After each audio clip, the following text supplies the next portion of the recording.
5 വർഷമായി കാട് വരൾച്ചയിലായിരുന്നു. ഷേർ സിംഗ് ഇതൊക്കെ കണ്ട് വളരെ അസ്വസ്ഥനായിരുന്നു. എല്ലാ മൃഗങ്ങളും വിശപ്പും ദാഹവും കൊണ്ട് വലഞ്ഞു. മഹാരാജാവേ, അങ്ങയുടെ പ്രശ്നം ഞാൻ മനസ്സിലാക്കുന്നു. ഇതിനുള്ള പരിഹാരം ഞാൻ പറഞ്ഞു തരാം. കാട്ടിൽ മഴ പെയ്യിപ്പിക്കാനായിട്ട് നീ പറയുന്നതെല്ലാം ഞാൻ ചെയ്തോളാം. നമുക്കൊരു സന്യാസിയുടെ അടുത്തേക്ക് പോകേണ്ടി വരും. മഴ പെയ്യിക്കുവാനുള്ള വിദ്യ അദ്ദേഹം നമുക്ക് പറഞ്ഞു തരും. ശരി, എന്നാ നമുക്ക് ഇന്ന് തന്നെ സന്യാസിയുടെ അടുത്തേക്ക് ചെല്ലാം. സ്വാമി, കാട് മുഴുവൻ വരണ്ടിരിക്കുകയാണ്. എല്ലാ നദികളും തടാകങ്ങളും വറ്റി വരണ്ടു. മൃഗങ്ങൾ ഓരോന്നായി മരിച്ചു വീഴുകയാണ്. ഒരു പരിഹാരം പറഞ്ഞു തരണം സ്വാമി. നിങ്ങളുടെ കാടിന്റെ രക്ഷ ഒരു ഗർഭവതിയായ ആട്ടിൻകുട്ടിയിലാണ്. കാടിന്റെ രക്ഷ ആട്ടിൻകുട്ടിയുടെ കയ്യിലോ? എനിക്കൊന്നും മനസ്സിലാവുന്നില്ല.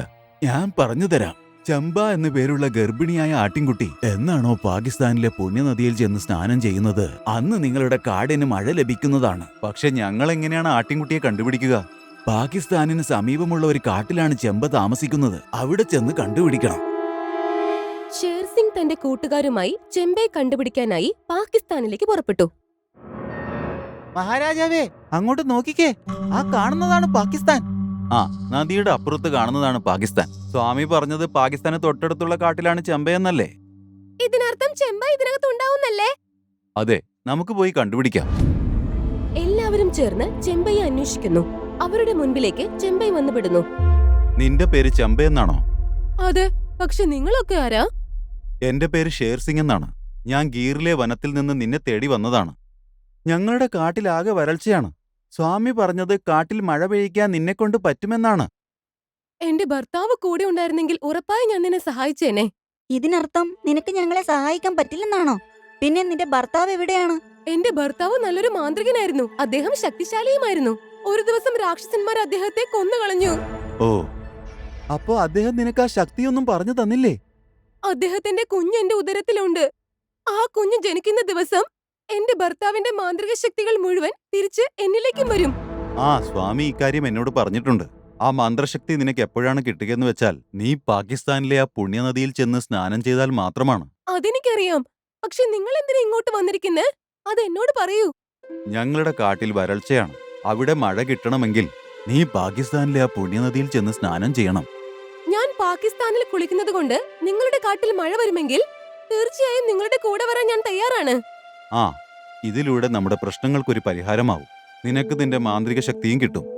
ശരി, എങ്കിൽ നാളെ രാവിലെ നമുക്ക് പാകിസ്ഥാനിലേക്ക് തിരിക്കാം. ഇത് കേട്ട് എല്ലാ മൃഗങ്ങളും സന്തോഷവാന്മാരാവും. യാത്രയ്ക്ക് തയ്യാറെടുത്തോളൂ. നാളെ രാവിലെ നമ്മൾ എല്ലാവരും പാകിസ്ഥാനിലേക്ക് പുറപ്പെടും. അടുത്ത ദിവസം രാവിലെ ഷേർ സിംഗും ചെമ്പയും മറ്റു മൃഗങ്ങളും ചേർന്ന് പാകിസ്ഥാനിലെ കാട്ടിലേക്ക് പുറപ്പെടാൻ ആരംഭിച്ചു. കുറച്ചു ദൂരം സഞ്ചരിച്ചപ്പോൾ തന്നെ അവരെല്ലാവരും നദീതീരത്തെത്തി. നദീതീരത്ത് ഷേർ സിംഗിന്റെ പാദം സ്പർശിച്ചപ്പോൾ തന്നെ നദിയിൽ നിന്ന് ഒരു രാക്ഷസൻ പ്രത്യക്ഷപ്പെട്ടു.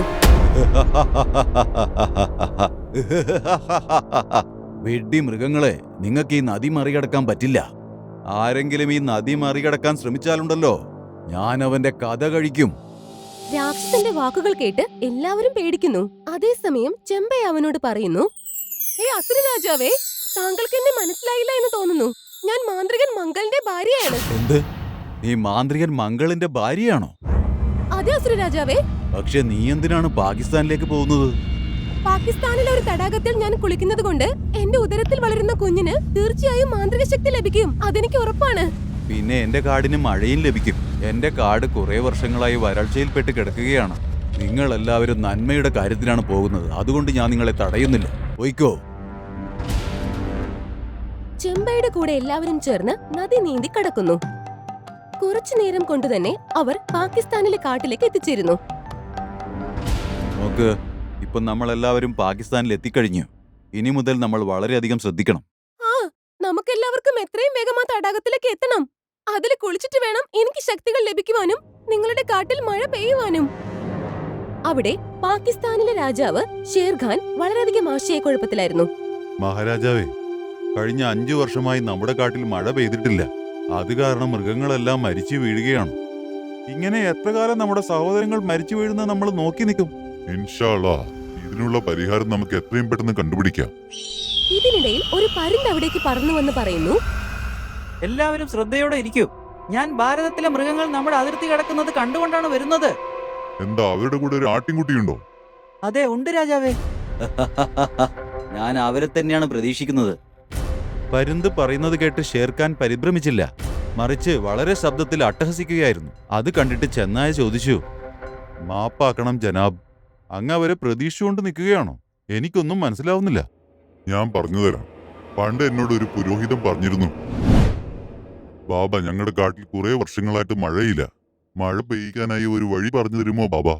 നിന്റെ കാട്ടിൽ മഴ പെയ്യിക്കാൻ ഞാനൊരു വഴി പറഞ്ഞു തരാം. നിനക്കത് ചെയ്യാൻ സാധിക്കുമോ? എന്റെ രാജ്യത്തിന് വേണ്ടി ഞാൻ എന്ത് വേണമെങ്കിലും ചെയ്യാം ബാബ. ശരി, എന്നാ കേട്ടുകൊള്ളൂ. ഭാരതത്തിലെ കാട്ടിൽ മാന്ത്രികൻ മംഗളിന്റെ ഭാര്യ ചമ്പ ഗർഭിണിയാണ്. നീ എങ്ങനെയെങ്കിലും അവളെ പാകിസ്ഥാനിലേക്ക് കൊണ്ടുവന്ന് ആ പുണ്യനദിയിൽ സ്നാനം ചെയ്യിച്ചാൽ നിന്റെ കാട്ടിൽ ഇഷ്ടം പോലെ മഴ ലഭിക്കുന്നതാണ്.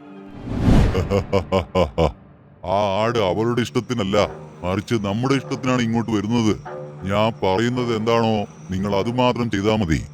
പിന്നീട് ഷേർഖാൻ എല്ലാവരോടുമായി പറഞ്ഞു, നിങ്ങൾ ഭാരതത്തിലെ മൃഗങ്ങളെ വരവേൽക്കണമെന്ന്. മഹാരാജാവേ, ശത്രുരാജ്യത്തിലെ മൃഗങ്ങളെ നമ്മളെന്തിനാണ് വരവേൽക്കുന്നത്? ഇത് സ്വാഗതമല്ല, മറിച്ച് കെണിയാണ്.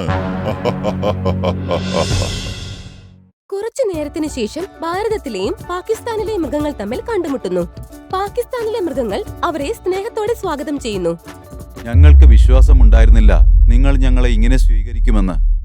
എന്നാ പറയൂ സുഹൃത്തുക്കളെ, നിങ്ങൾ എന്തിനാണ് പാകിസ്ഥാനിലേക്ക് വന്നത്? എത്രയും പെട്ടെന്ന് തടാകം കണ്ടെത്തണം, എന്നിട്ട് വേണം എനിക്കതിൽ കുളിക്കാൻ.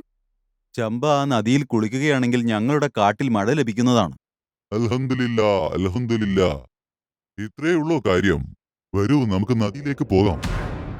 പിന്നെ ഷേർഖാൻ എല്ലാവരെയും കൂട്ടി നദിയുടെ അടുത്തേക്ക് ചെല്ലുന്നു. അവിടെ ചെമ്പയും മറ്റു മൃഗങ്ങളും ചേർന്ന് കുളിക്കുന്നു. പുണ്യ നദിയിൽ സ്നാനം ചെയ്തപ്പോൾ ആടിന്റെ ശരീരത്തിൽ മാന്ത്രിക ശക്തി ലഭിക്കുന്നു. ചെമ്പൈ പുണ്യ നദിയിൽ നിന്നും പുറത്തേക്ക് വന്നപ്പോൾ അവൾ കുഞ്ഞിന് ജന്മം കൊടുക്കുകയുണ്ടായി.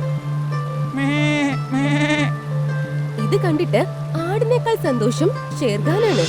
ഓ, അഭിനന്ദനങ്ങൾ, അഭിനന്ദനങ്ങൾ. എല്ലാവർക്കും എന്റെ ആശംസകൾ. നോക്കൂ, എന്നെ അമരനാക്കാനുള്ള കുട്ടി പാകിസ്ഥാനിൽ ഇതാ ജനിച്ചു കഴിഞ്ഞു. ഷേർഖാനിൽ നിന്നും ഈ വാക്കുകൾ കേട്ട് എല്ലാവരും അത്ഭുതപ്പെടുന്നു. താങ്കളെ അമരനാക്കാനുള്ള ആൾ ജനിച്ചു കഴിഞ്ഞു എന്നോ? അതിന്റെ അർത്ഥം എന്താണ്? എന്നോടൊരു മുസ്ലിം പുരോഹിതൻ പറഞ്ഞിരുന്നു, ഭാരതത്തിലെ ചമ്പ എന്ന ആട്ടിൻകുട്ടി പ്രസവിക്കുന്ന കുഞ്ഞ് ഞാൻ ഭക്ഷിക്കുകയാണെങ്കിൽ ഞാൻ അമരനായി തീരുമെന്ന്. പക്ഷെ ഞങ്ങളോട് ഞങ്ങളുടെ സ്വാമി പറഞ്ഞത് ചമ്പ പാകിസ്ഥാനിലെ പുണ്യനദിയിൽ സ്നാനം ചെയ്താൽ ഞങ്ങളുടെ കാട്ടിൽ മഴ ലഭിക്കുമെന്നാണ്. നിങ്ങൾ ഭാരതത്തിലെ ആൾക്കാർ വളരെ നിഷ്കളങ്കരാണ്. എന്നുവെച്ചാ?